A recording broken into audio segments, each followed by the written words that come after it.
કેમ છો મિત્રો? મજામાં? જીએસઆરટીસી હેલ્પરની ભરતી ટૂંક સમયમાં આવવાની છે. તો આપણે આ ત્રીજો ભાગ છે, ત્રીજો વિડીયો છે. નવા જે આવ્યા હોય એ જૂના બે વિડીયો જોઈને આ ત્રીજો વિડીયોમાં આવજો. આપણે આ સિરીઝ ચાલુ રાખવાની છે. જેને તૈયારી કરવી છે એ મિત્રો ચેનલ સબસ્ક્રાઈબ કરવાનું ભૂલતા નહીં. બાકી જે ટાઈમપાસવાળા છે એ વિડીયોની આજુબાજુ ન ફરકતા. ચોખ્ખું કહું ને, હું તૈયારી કરવા માટે થયો છું. તમારી માટે ટાઈમ કાઢું છું, તો તમે ટાઈમ કાઢીને આખો વિડીયો જુઓ. ઓકે, હવે આપણે વિડીયો ચાલુ કરીએ. પિસ્ટન ટીડીસીથી બીડીસી સુધી જે અંતર કાપે તેને શું કહે છે? એ સ્ટ્રોક, બી બોર, સી એન્જિનની ક્ષમતા, ડી એન્જિન ટોર્ક. તો તેનો જવાબ આવશે મિત્રો ઓપ્શન એ સ્ટ્રોક. પછીનો પ્રશ્ન, ઓટો સાયકલની કાર્યક્ષમતા વધારવા માટે શું વધારવામાં આવે છે? એ તાપમાન ગુણોત્તર, બી દબાણ ગુણોત્તર, સી કમ્પ્રેશન ગુણોત્તર, ડી ઉપરોક્તમાંથી કોઈ નહીં. તો જવાબ આવશે એનો ઓપ્શન સી કમ્પ્રેશન ગુણોત્તર. પછીનો પ્રશ્ન, સમાન મહત્તમ દબાણ અને ઉષ્મા પુરવઠા પર કઈ સાયકલ વધુ કાર્યક્ષમ છે? A auto cycle, B diesel cycle, C dual cycle, D કોઈ નહીં. તો તેનો જવાબ આવશે ઓપ્શન બી ડીઝલ સાયકલ. પછીનો પ્રશ્ન, ગિયર રેશિયોનું સમીકરણ શું છે? એ ડ્રાઈવર ગિયરના ટીથ ભાંગ્યા ડિવાઇડ ડ્રાઇવરિંગ ગિયરના ટીથ, બી ડ્રીવન ગિયર ગુણ્યા driving gear teeth, C driving gear plus driving gear teeth, D driving gear minus driving gear teeth. તો તેનો જવાબ આપશે ઓપ્શન એ. પછીનો પ્રશ્ન, કે સુપર ચાર્જર ચલાવવા માટે સામાન્ય રીતે કઈ ડ્રાઈવ વપરાય છે? A rope drive, B shaft drive, C belt drive, D કોઈ નહીં. તો જવાબ આવશે ઓપ્શન સી બેલ્ટ ડ્રાઈવ. પછીનો પ્રશ્ન, નીચેનામાંથી કયો ફ્રિક્શન ક્લચનો પ્રકાર નથી? Option A single plate clutch, B cone clutch, C centrifugal clutch, D fluid flywheel. મિત્રો, આ પ્રશ્ન તમને આખી યુટ્યુબમાં કાંઈ જોવા નહીં મળે. આ બધા જેટલા હું પ્રશ્નો આપીશ એટલું હું પીડીએફ આપીશ તમને એક ટેલિગ્રામમાં જ્યારે ભરતી આવે ને ત્યારે. અત્યારે હું નથી દેતો. પણ ચેનલને સબસ્ક્રાઈબ કરજો, વિડીયો શેર કરજો બને તેટલું. તો આનો જવાબ છે ઓપ્શન ડી ફ્લુઇડ ફ્લાયવ્હીલ. પછીનો પ્રશ્ન, વ્હીલની રોલિંગ રેસિસ્ટન્સ સીધી કયા પરિમાણના પ્રમાણમાં હોય છે? એ ભાર, બી ગતિ, સી પ્રવેગ, ડી કોઈ નહીં. તો જવાબ આવશે ઓપ્શન એ ભાર. પછીનો પ્રશ્ન, ટોર્કનું એકમ કયું છે? A newton metre, B kilowatt, C newton ભાગ્યા metre slash metre, D kilowatt slash metre. તો જવાબ આવશે ઓપ્શન એ ન્યૂટન મીટર. પછીનો પ્રશ્ન, સ્થિર તાપમાને ગેસનું ઘનફળ દબાણના વ્યસ્ત પ્રમાણમાં હોય છે. આ કયો નિયમ છે? એ ગે-લુસેક લો, બી બોયલ્સ લો, સી એવોગાડ્રોસ લો, ડી ચાર્લ્સ લો. જવાબ આવશે ઓપ્શન બી બોયલ્સ લો. પછીનો પ્રશ્ન, કે સ્થિર ઘનફળે ગેસનું દબાણ તાપમાનના સીધા પ્રમાણમાં હોય છે. કયો નિયમ? એ ગે-લુસેક લો, બી બોયલ્સ લો, સી એવોગાડ્રોસ લો, ડી ચાર્લ્સ લો. તો જવાબ આવશે ઓપ્શન એ ગે-લુસેક લો.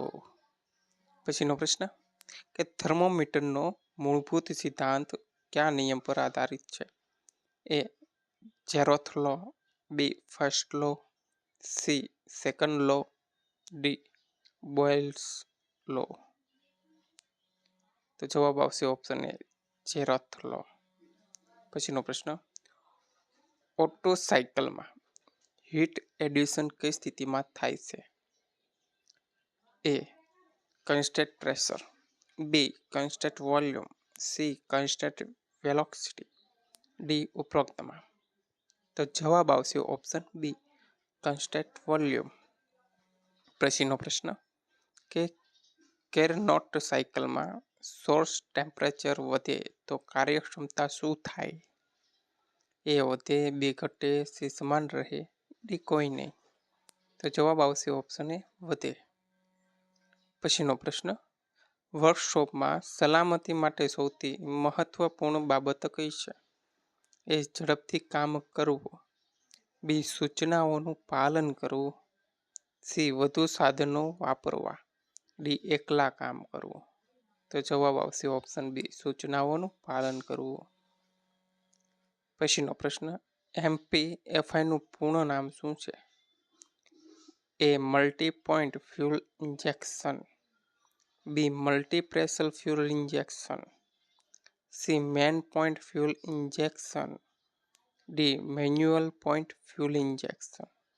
તો જવાબ આવશે option A multi point fuel injection. પછીનો પ્રશ્ન, ECUનું મુખ્ય કાર્ય શું છે? એ બેટરી ચાર્જ કરવી, બી સેન્સરથી મળેલી માહિતીનું નિયંત્રણ કરવું, સી સ્ટાર્ટર ચલાવવું, ડી હેડલાઇટ ચલાવવી. તો તેનો જવાબ આવશે ઓપ્શન બી સેન્સરથી મળેલી માહિતીનું નિયંત્રિત કરવું. પછીનો પ્રશ્ન, અલ્ટરનેટરનો મુખ્ય કાર્ય શું છે? એ એસી ઉત્પન્ન કરવું, બી ડીસી ઉત્પન્ન કરવું, સી બેટરી ડિસ્ચાર્જ કરવી, ડી ઇંધણ પંપ ચલાવવો. તો જવાબ આવશે ઓપ્શન એ એસી ઉત્પન્ન કરવું, એસી પ્રવાહ ઉત્પન્ન કરવો એમ. 68, રેક્ટિફાયરનું કાર્ય શું છે? ડીસી અને એસીમાં ફેરવવું, બી એસીને ડીસીમાં ફેરવવાનું, સી વોલ્ટેજ ઘટાડવાનો, ડી કરંટ વધારવાનો. તો જવાબ આવશે ઓપ્શન બી એસીને ડીસીમાં ફેરવવાનો. પછીનો પ્રશ્ન, લીડ એસિડ બેટરીમાં એક સેલનું વોલ્ટેજ કેટલું હોય છે? એ 1 વોલ્ટ, બી 1.5 volt, C 2 volt, D 2.5 volt. તો જવાબ આવશે ઓપ્શન સી 2 વોલ્ટ. પછીનો પ્રશ્ન, ડીઝલ એન્જિનમાં ઇંધણનું પ્રજ્વલન કેવી રીતે થાય છે? એ સ્પાર્ક પ્લગ દ્વારા, બી કમ્પ્રેશનની ગરમીથી, સી બેટરી દ્વારા, ડી મેગ્નેટો દ્વારા. તો જવાબ આવશે તેનો ઓપ્શન બી કમ્પ્રેશનની ગરમીથી. પછીનો પ્રશ્ન, એસઆઈ એન્જિનમાં ઇગ્નિશન માટે શું વપરાય છે? A injector, B spark plug, C glow plug, D fuel pump. તો જવાબ આવશે ઓપ્શન બી સ્પાર્ક પ્લગ. પછીનો પ્રશ્ન, ગ્લો પ્લગ કયા એન્જિનમાં વપરાય છે? A petrol engine, B diesel engine, C CNG engine, D LPG engine. તો જવાબ આવશે ઓપ્શન બી ડીઝલ એન્જિન. પછીનો પ્રશ્ન, એન્જિનમાં લુબ્રિકેશન સિસ્ટમનું મુખ્ય કાર્ય શું છે? એ ઠંડક આપવી, બી ઘર્ષણ ઘટાડવું, સી ઈંધણ બચાવવું, ડી સ્પાર્ક ઉત્પન્ન કરવો. તો જવાબ આવશે ઓપ્શન બી ઘર્ષણ ઘટાડવું. પછીનો પ્રશ્ન, રેડિએટરનું મુખ્ય કાર્ય શું છે? એ ઈંધણ ઠંડુ પાડવું, બી એન્જિન ઠંડુ રાખવું, સી બેટરી ચાર્જ કરવી, ડી હવા શુદ્ધ કરવી. તો જવાબ આવશે ઓપ્શન બી એન્જિન ઠંડુ રાખવું.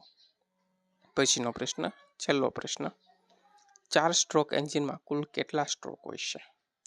એ 2, બી 3, સી 4, ડી 5. આનો જવાબ મિત્રો તમારે કોમેન્ટ કરવાનો છે. જોઈએ કે તમારી તૈયારી કેવી છે અને તમારું નોલેજ કેવું છે. આ તો સામાન્ય બાબત છે, સામાન્ય પ્રશ્ન છે, આ બધાને જાણકારી હોય જ છે. તો કોમેન્ટમાં તમારો જવાબ જણાવો, ચેનલને સબસ્ક્રાઈબ કરો, વિડીયો લાઈક કરો અને તમારા મિત્રોને શેર કરો. જય હિન્દ, જય ભારત.